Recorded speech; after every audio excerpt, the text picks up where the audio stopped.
حدیث نمبر 3، حدثنا محمد بن بشار العبدي قال حدثنا محمد بن جعفر قال حدثنا شعبة عن أبي إسحاق السبيعي قال سمعت البراء بن عازب رضي الله عنه يقول كان رسول الله صلى الله عليه وآله وسلم رجلا مربوعا بعيد ما بين المنكبين۔ حضرت براء بن عازب رضی اللہ تعالی عنہ فرماتے ہیں کہ رسول اکرم صلی اللہ علیہ وآلہ وسلم ایک ایسے شخص تھے جن کا قد بالکل میانہ قد تھا، متوسط قد تھا آپ کا، بعید ما بین المنکبین، آپ کے شولڈرز کافی چوڑے تھے، یعنی کافی چوڑا سینہ تھا اور شولڈرز کافی آپ کے پھیلے ہوئے تھے، یعنی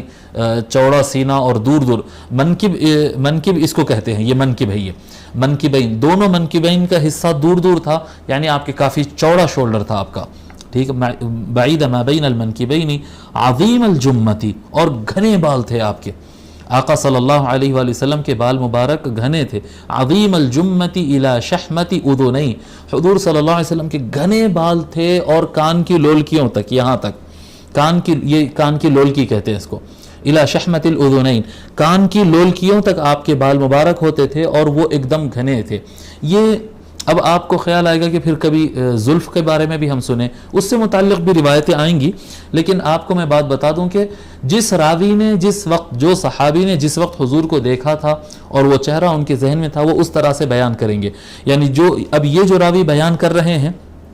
حضرت براء بن عازب رضی اللہ تعالیٰ عنہ، انہوں نے جب سرکار کو دیکھا تو سرکار کے بال مبارک یہاں تک تھے، اور کئی مرتبہ آقا صلی اللہ علیہ وسلم کے بال مبارک اور لمبے بھی ہوتے تھے، تو کبھی آقا زلف تھوڑا آگے تک رکھتے اور کبھی زلف جو ہے کم کرتے ہیں، تو انہوں نے اس حالت میں دیکھا تھا۔ عظیم الجمتی الی شحمتی اذنی، گھنے بال تھے اور کان کی لولکیوں تک آپ کے بال تھے، علیہ حلۃ حمراء، آپ کے اوپر ایک لال چادر تھی، لال کلر کی، ریڈ کلر کی جو ہے شال آپ اوڑے ہوئے تھے، ما رأیت شیئا قط احسن منہ، اور آقا صلی اللہ علیہ وآلہ وسلم سے بہتر کسی چیز کو میں نے آج تک نہیں دیکھا، آقا صلی اللہ علیہ وسلم سے بہتر کسی شخص کو میں نے آج تک نہیں دیکھا۔ اب یہاں پر انہوں نے لفظ شیئن، شخصن کے بجائے، کسی شخص کے بجائے کسی شیء کا لفظ استعمال کیا، یعنی انسان اور غیر انسان پوری کائنات میں حضور صلی اللہ علیہ وسلم سے زیادہ خوبصورت مجھے کوئی اور نظر نہیں آیا، یہ معنی ہوگا شیئن۔ حالانکہ جب انسان کا تقابل ہو رہا تو دوسرے انسانوں سے ہی کرنا تھا، کسی انسان کو میں نے اتنا خوبصورت نہیں دیکھا، اس طرح سے کہنا تھا، مگر انہوں نے کسی چیز کا لفظ استعمال کیا، یعنی کوئی 14ویں کا چاند بھی حضور جیسا خوبصورت نظر نہیں آیا، کوئی گلاب کا پھول بھی آقا صلی اللہ علیہ وسلم سے خوبصورت نظر نہیں آیا، کوئی حسین منظر بھی آپ سے، کوئی کیا کہتے ہیں، آپ جب فضائی منظر دیکھتے ہیں نا، جنگلات اور ندیوں کا اور خوبصورت جنتی جیسے نظارے دیکھتے، وہ کوئی منظر بھی آقا صلی اللہ علیہ وآلہ وسلم سے زیادہ خوبصورت نہیں تھا، ایسا جمال تھا حضور صلی اللہ علیہ وآلہ وسلم کا۔ اب یہاں پر جو لال کلر کی شال ہے، اس کی بھی تھوڑی سی شرح ہے، اس سے بعض علماء یہ نکالے ہیں کہ بالکل ایک دم لال کلر کی شال بھی اگر مرد آدمی استعمال کرتا ہے تو وہ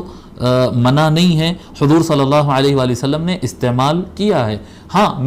مجھے بھی یہی سمجھ میں آتا ہے کہ لال شال یا لال کلر کے کپڑا مرد استعمال کریں، اس میں کوئی ممانعت نہیں ہے، استعمال کر سکتے ہیں، لیکن یہاں پر جو حضور صلی اللہ علیہ وآلہ وسلم، ہاں جو مرد حضرات کو استعمال نہیں کرنا ہے وہ ایسی لالی یا ایسا شائنی کپڑا جو دیکھنے سے خواتین کا نظر آئے، لیڈیز کا نظر آئے، اگر اس طرح کا کپڑا کوئی استعمال کرے، یعنی لالی میں بھی کئی قسم کے لال ہوتے ہیں، ایسی لالی استعمال کرے جو عورتوں جیسے نظر آئے، وہ ناپسندیدہ ہوگی۔ کوئی بھی رنگ جو یعنی خواتین کی طرف، نسوانی طرف آپ کے ذہن کو موڑتا ہو، ایسا لباس زیادہ پسندیدہ نہیں ہوگا۔ اس کے علاوہ لال، ہرا،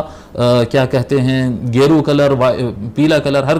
کلر جو لیڈیز کی طرف زنانی رنگ نظر نہ آئے وہ استعمال کیا جا سکتا ہے۔ البتہ آقا صلی اللہ علیہ وآلہ وسلم کی یہاں پر جو لال شال کا ذکر کیا گیا وہ ایگزیکٹ لال نہیں تھی، جیسا کہ شراح نے لکھا ہے، وہ یمنی چادریں ہوتی تھی جو اصل میں بنتی تھی بلیک کپڑے پر، جو آقا صلی اللہ علیہ وسلم کی مشہور کالی کملی جو ہم کہتے ہیں نا، وہ یمنی چادر ہوتی ہے اور وہ بلیک کلر کے کپڑے پر تیار ہوتی تھی، اس کے اوپر ڈیزائن ہوتا تھا، اس کے اوپر دھاریاں اترے ہوئے ہوتے تھے، سیدھے یا ڈیزائن میں دھاریں، لائنز ہوتے تھے اس کے اوپر، تو کبھی لال ہوتے تھے تو لوگ کہتے تھے کہ لال شال ہے، اور وائٹ لائنیں ہوتی تو لوگ کہتے تھے وائٹ شال تھی۔ شال تو اصل میں وہ بلیک ہی ہوتی تھی، وہ شال کا کلر ایکچول میں بلیک ہی ہوتا تھا، جس طرح کی دھاریں، کیونکہ وہ ہر بلیک اصل کپڑا ہوتا تھا، اور اس کے اوپر لائنیں الگ الگ کلر کی آتی تھی تو وہ کلر کو یاد کیا جاتا تھا. تو یہاں پر شراح حدیث نے لکھا ہے کہ ان کے اوپر حلۃ حمراء، آپ جو ہے لال شال سے کو استعمال کیے ہوئے تھے، یعنی کالی شال جس کے اوپر لال کلر کے دھاریاں تھے، وہ شال آپ نے استعمال فرمایا ہے. حدیث نمبر 4، حدثنا محمود بن غیلان. اچھا، اس میں ایک راوی آئے ہیں براء بن العازب، ان کے بارے میں ہم نہیں لکھے. حدیث نمبر 3 میں براء بن عازب، یہ صحابی ہیں، آپ کا نام لکھیے ابو عمارہ. راوی حدیث جو صحابی ہیں ان کا نام لکھ لیجئے، ابو عمارہ البراء بن عازب الانصاری. اب یہ عربی کے اعتبار سے ہم البراء کہتے ہیں، کوئی الف لام کے بغیر بھی لکھتا ہے، براء بن عازب لکھتا ہے، وہ بھی صحیح ہوگا. البراء بن عازب الانصاری. آپ کم عمر صحابہ میں سے ہیں، بہت بھی کم عمر صحابہ میں سے نہیں، لیکن جنگ بدر سے آپ کو واپس بھیج دیا گیا تھا. جب جنگ بدر میں لشکر جا رہا تھا، یہ بھی آئے تھے کہ میں بھی شریک ہوں گا جنگ کے اندر، لیکن ان کم عمر دیکھ کر 10-12 سال کے رہے ہوں گے تو ان کو واپس بھیج دیا گیا تھا، نہیں ابھی آپ چھوٹے ہیں، آپ جنگ میں شریک نہیں ہو سکتے. اس کے بعد پھر جنگ احد سے آپ سارے جنگوں میں شریک رہے،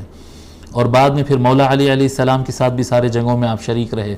اور آپ کا وصال 72 ہجری کو ہوا. 72 ہجری کو آپ کا وصال ہوا حضرت براء بن عازب رضی اللہ عنہ کا. ٹھیک ہے.